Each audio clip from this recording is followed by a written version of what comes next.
बिस्मिल्लाहिर्रहमानिर्रहीम, अस्सलाम वालेकुम। मैं इस वक्त मौजूद हूँ दरिया के इलाके सराय सिद्धू के ऊपर जो पत्तन आता है दरिया रावी का, वहाँ पे ये सारा ज़रई रकबा था जो कि जनाब दरिया में पानी आने की वजह से सारा रकबा तबाह व बर्बाद हो गया है, सारे में अट आ चुका है। यहाँ पे कौन सी फसल थी आपकी?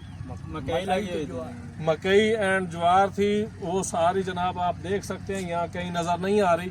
अभी इन लोगों ने जनाब ये रिसेंटली 2 लेज़र लेके आए हैं जिनका तकरीबन जनाब यहाँ पे अभी तक लाख रुपए खर्चा आ चुका है इनका। जो अभी ये लेज़र कर रहे हैं ज़मीन को, उसको सारा लेवल कर रहे हैं, क्योंकि उसके अलावा जो चढ़ाइयाँ पड़ी हैं जहाँ रेत आके पड़ी है उसकी वजह से इनकी जो एग्रीकल्चर, इनकी जो ज़राअत है या जो इनकी जो फसल काश्त करनी है वो नहीं हो पा रही। तो उस वजह से ये छोटे ज़मींदार हैं, कोई बड़े ज़मींदार नहीं है। इनके कितनी ज़मीन है? 3.5 एकड़। 3.5 एकड़ इनका रकबा है जी। तो 14 कनाली भाई साहब की हैं और इनका भी एक है, आगे कोई खूह है इनका साथ आगे वाला।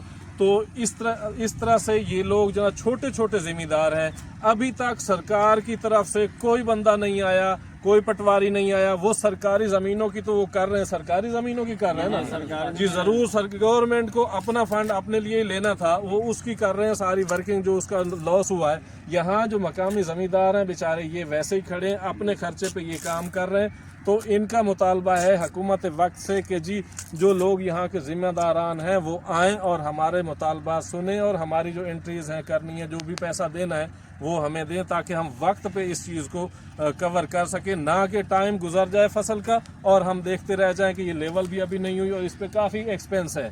तो उसके लिए गवर्नमेंट को चाहिए जितना जल्दी हो सके इन्हें फ़ंड दे ताकि ये अपने मामला सीधे करें। जज़ाकल्लाह। देखते रहिए मेरा यूट्यूब चैनल। अल्लाह हाफ़िज़।